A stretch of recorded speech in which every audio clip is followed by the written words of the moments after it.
On October 8th, the Hezbollah terrorist organization in Lebanon launched an unprovoked attack on Israel. Hezbollah chose to join the war that Hamas started on October 7th with their brutal massacre in southern Israel. Since then, Hezbollah has fired over 9,500 rockets at Israeli homes, families, and communities, forcing 60,000 Israelis to evacuate their homes. Hezbollah has openly declared that it plans to carry out its own October 7th massacre on Israel's northern border, but on an even larger scale. They call this plan Conquer the Galilee. For years, Hezbollah has been planning to do in northern Israel what Hamas did in southern Israel on October 7th: invade Israel, infiltrate civilian communities, and massacre innocent civilians. To make sure that Hezbollah can never carry out such an attack, and in order to enable all 60,000 Israelis to safely return back to their homes in northern Israel, the IDF is taking action.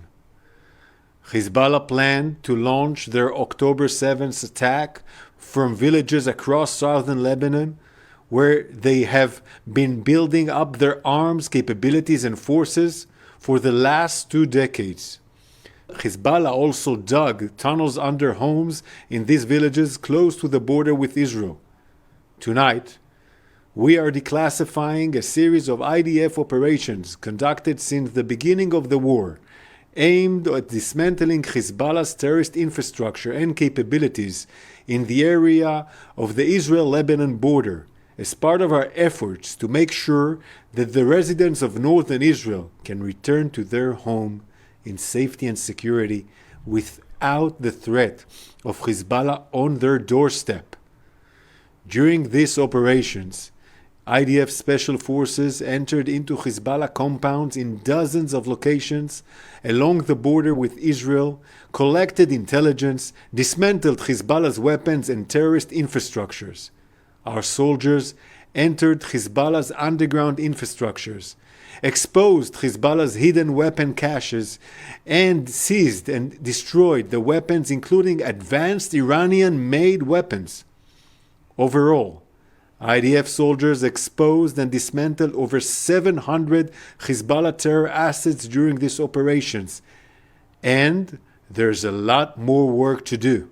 Tonight, I will declassify details of 3 of these special operations. This is the village of Misl Jabal. It is a Lebanese village close to the border with Israel, only a few hundred meters away from the Israeli city of Kiryat Shmona. Since the beginning of the war, the majority of over 20,000 residents of Kiryat Shmona had to evacuate their homes after coming under fire from Hezbollah's relentless attacks. We have operated against hundreds of terrorist targets embedded inside Misl Jabal, which directly threatened the city of Kiryat Shmona and the wider northern region. Many of the Lebanese residents of Misl Jabal have left the area due to the Hezbollah terrorist activities. As part of this operation, we collected intelligence on this house, on the edge of the Lebanese village, near the border with Israel, which you can see here. The house was used by Hezbollah terrorists who dug underground infrastructure below it. This combat infrastructure was used by the terrorists to store weapons and was planned to be the preparation area for Hezbollah terrorists before attempting to invade Israeli territory. During the operation, the troops conducted a targeted raid on the house and revealed a large amount of weapons stored on the ground floor. In the basement, our soldiers found an elevated platform built to hide a shaft that led to an underground tunnel. The soldiers exposed the tunnel 150 meters long that did not cross into Israeli territory, that was excavated in stone. At the end of the activity, we dismantled the tunnel and the house in a joint ground and aerial strikes. Another example is the Lebanese village of Farkile, on the border just a few hundred meters away from the Israeli town of Metula. Metula has been one of the most heavily attacked Israeli communities over the last year. We have conducted hundreds of strikes and operations against Hezbollah terror infrastructure in Kfar Kile in order to remove these threats to Israeli families that want to go back home. In one operation, we followed precise intelligence regarding an underground tunnel used by Hezbollah to hide weapons.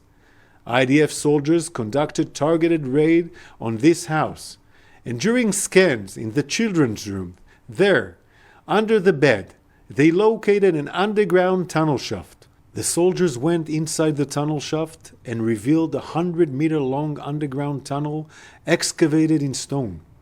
The troops scanned the tunnel and found weapons stored in barrels. In one of the rooms, they exposed weapons storage facility intended to be used by Hezbollah on the day of the planned invasion. At the end of the operation, the house, the tunnel, and the arsenal of weapons were dismantled in a ground and aerial strikes. The final example is an operation against Hezbollah's infrastructure in the area of Nurit, which is between Israel's border and the Lebanese village of Ait el-Shaib. Since the beginning of the war, IDF troops have struck hundreds of Hezbollah targets, including military outposts, rocket launchers, and weapon storage facilities in the area. Using classified technological means, we identified a Hezbollah combat and underground preparation area built near the village. The compound that you see here included a system of combat trenches above and below ground. This network of trenches connects to an underground tunnel which includes weapon storage facility, a command and control center, and the preparation and living spaces for Hezbollah terrorists. This is how the compound looked from footage recorded on IDF soldiers' body cameras. Our soldiers raided combat trenches at the top of the mountain. They scanned them and found an access point to a tunnel route that goes down below the ground in the direction of the Lebanese village. The soldiers went deep inside the tunnel, where they found large numbers of weapons stored in the living compounds. At the end of the operation, all of the infrastructure built by Hezbollah over many years was dismantled in a joint ground and aerial activity. The operation that we declassified tonight are only a small number of dozens of operations that will be revealed going forward, including the destruction of Hezbollah's strategic assets and capabilities. Hezbollah has built, prepared, and equipped this infrastructure over many years in preparation for the day that it would carry out an invasion into northern Israel. In one of the buildings that our troops raided, we found proof of this. This is a map that Hezbollah planned to give its terrorists at the time of a wide-scale invasion into the state of Israel, as part of its Conquer the Galilee plan to carry out an October 7th massacre in Israel's north. As you can see on the map, there is a key marking Israeli communities, IDF posts, access roads, and targets for attack. We found this map on one of the compounds that was supposed to be used by thousands of Hezbollah terrorists on the day they carried out their invasion. Our precise operations against Hezbollah throughout the war have degraded Hezbollah's ability to carry out an October 7th style invasion along our northern border. Israel warned Hezbollah that it will bear the consequences of its attacks against Israel. However, Hezbollah continued its aggression. It continued to expand its range of fire against Israeli civilians and continued to drag the people of Lebanon towards a wider escalation. Our war is not with the people of Lebanon. It's with Hezbollah. This is a clear message to the international community. For years, Israel has warned the world that Hezbollah is violating international law and United Nations Security Council Resolution 1701, which prohibits the presence of armed militants and weapons in southern Lebanon. This was a resolution that the international community agreed on and Lebanon and UNIFIL failed to enforce.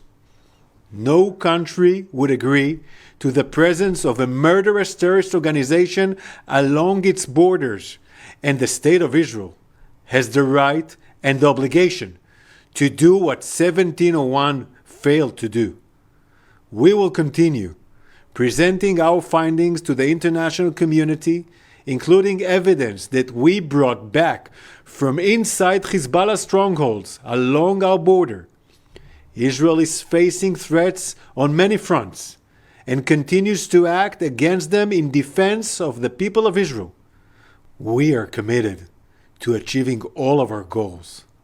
In Gaza, we're continuing to operate to bring home all 101 hostages who have been held in brutal conditions by Hamas for almost a year.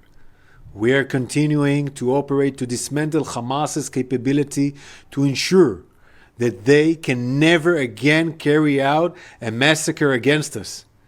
And we are intensively operating against the Hezbollah terrorist organization in Lebanon in order to enable the residents of northern Israel to return home in safety and security. This is our missions, and we are determined to fulfill them.